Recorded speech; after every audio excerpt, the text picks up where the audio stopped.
Assalamualaikum warahmatullahi wabarakatuh. This is actually a wedding of my best friend's daughter. Thank you for inviting me. So I'd like to introduce you a little bit about a Sundanese wedding. And this is a traditional marriage ceremony from the Sundanese ethnic group, predominantly found in West Java, Indonesia.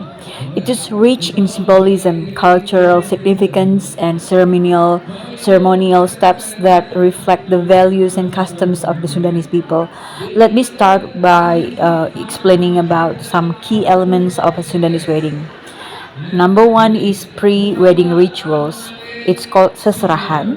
The groom's family delivers gifts to the bride's family, symbolizing responsibility and commitment. These often include traditional foods, clothing, jewelry, and household items. And then we go to the next step. It's called siraman, a cleansing ceremony where the bride and groom are bathed in holy water by their elders, symbolizing purification before marriage. And number two is this is the most important process. It's called akad nikah or marriage contract. The formal Islamic marriage contract is the central event of the wedding. It includes ijab kabul. The groom pledges his commitment to the bride in front of many witnesses. And then we have doa or prayers recited to bless the couple's union. The third process is saweran, a lively and joyful part of the ceremony where the couple throws coins, candy, money, and rice to symbolize sharing blessings and prosperity with the community. And I enjoy this part because it's so much fun. And then we have Mincak Endok or egg stepping ceremony. This is a very unique process, guys.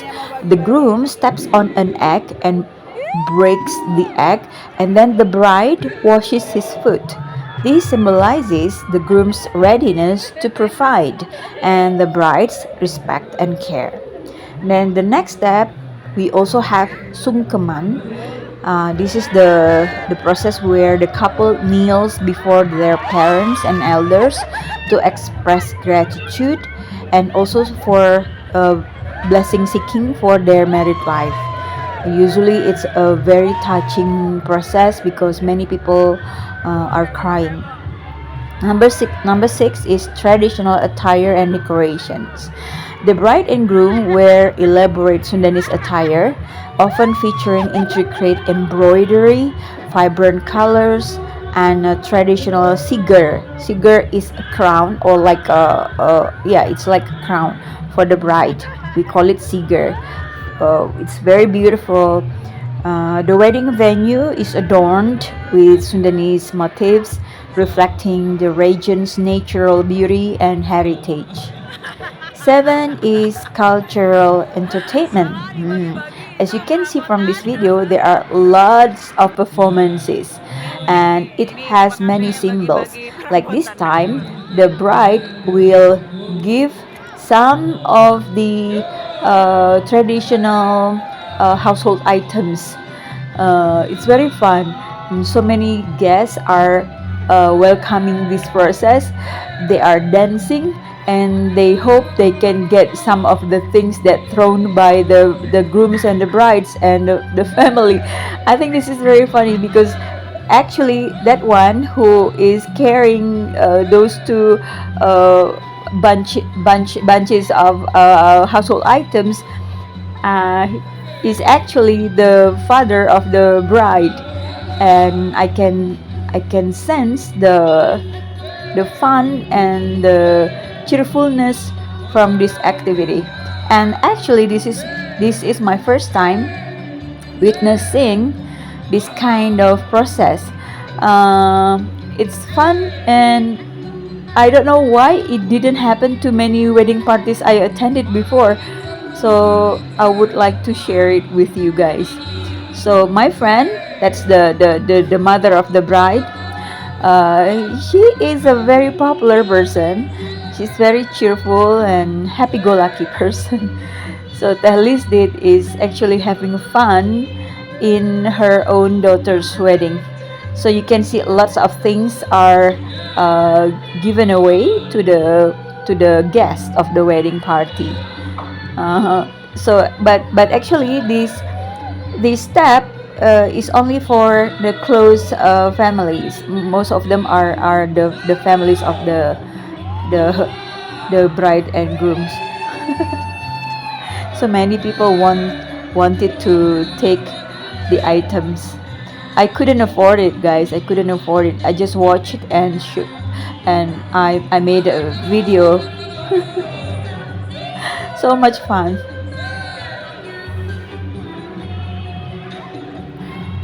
Okay, so this is one of the happy performance, and at the end of the video you will see lots of art and cultural performance done by professional people.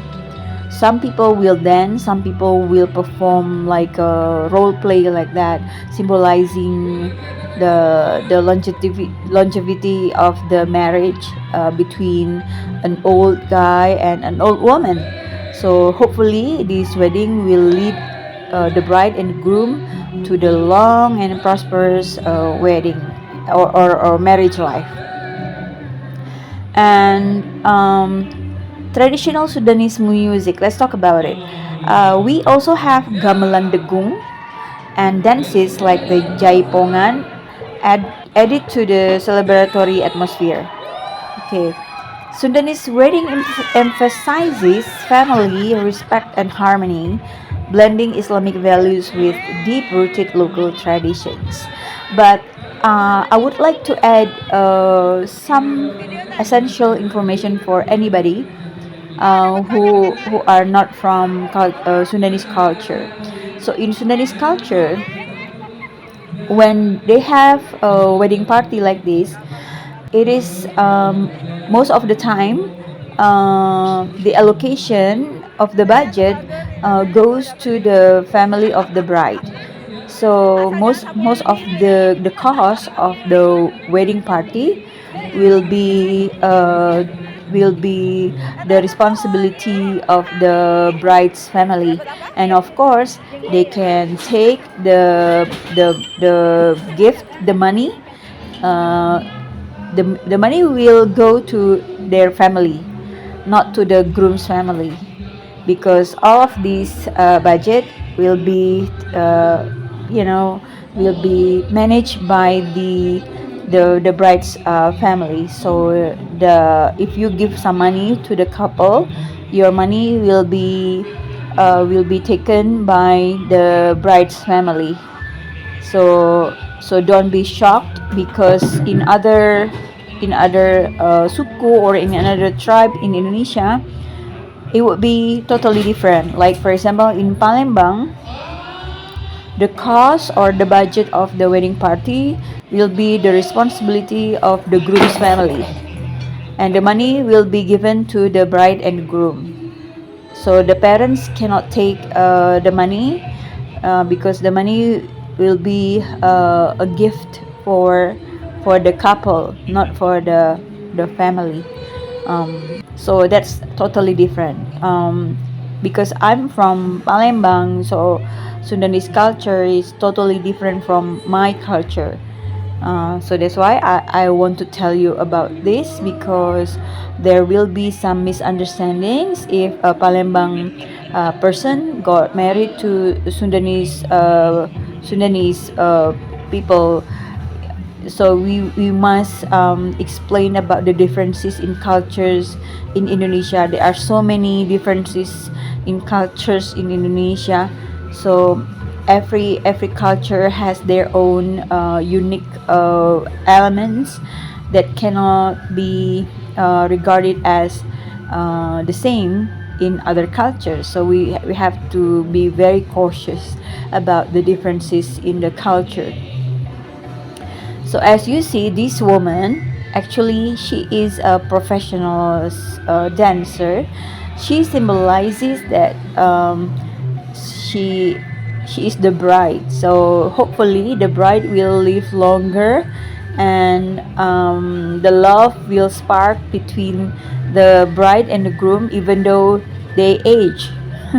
So this is actually a parody or like a role play, symbolizes the hope for the everlasting marriage.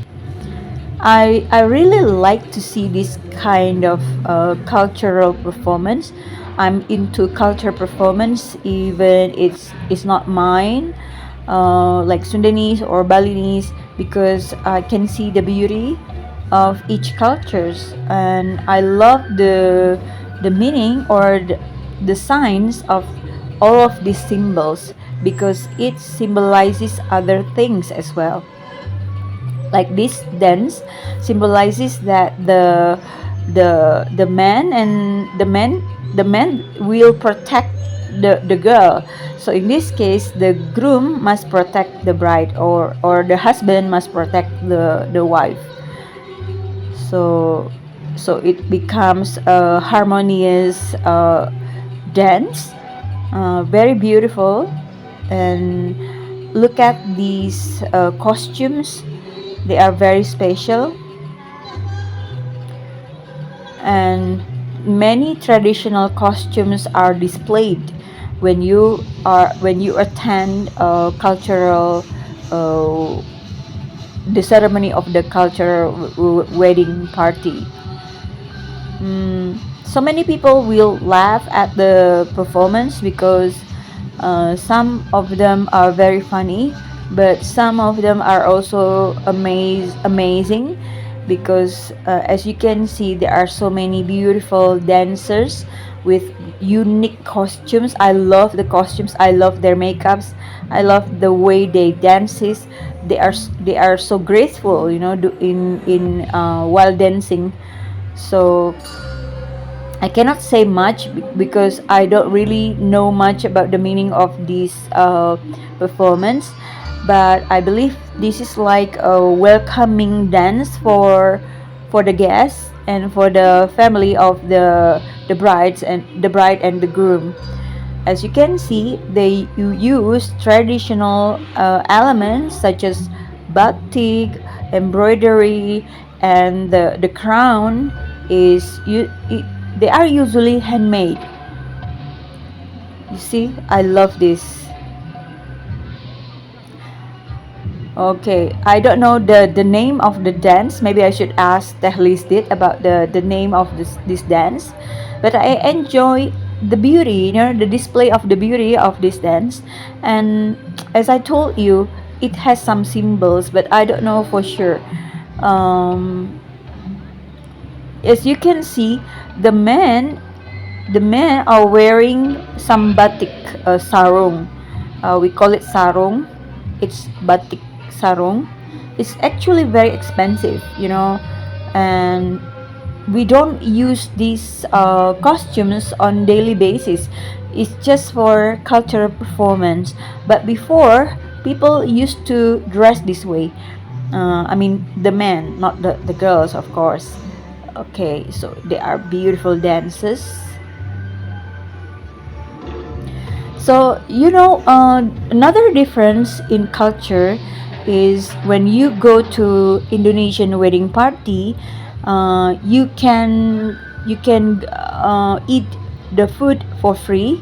They will provide big meals, not only big meals like rice and the dishes, but also some other snacks like ice cream or baso tahu or mie. What do you call it? Mie Bandung or other snacks like pudding, ice cream, chendol, and some porridges. I love the porridges in this wedding because I can find some porridges that I love, such as bubur kacang ijo, bubur ketan hitam, the black glutinous rice, and the mung beans porridge. I love that. Uh, you can eat whatever they provide for free, but remember to bring some money for the gift for them. Um, in Sundanese culture, or in most Indonesian cultures, the amount of the money is not what is it is not determined. So they don't determine how much money you can give them. It's really up to you, not like in South Korean cultures or in Chinese cultures. They will notify who the giver is. They will note down your names, and they will note down the amount of the money you give them. But in most Indonesian wedding parties, we don't do such practice in most of Indonesian wedding parties. So you just come, give some money, and you can enjoy the food they provide. It's a show of generosity. So it's totally different when you go to a wedding party in different countries. So make sure that you know the culture first. So guys, I think that's all what I can tell you about Sudanese wedding party.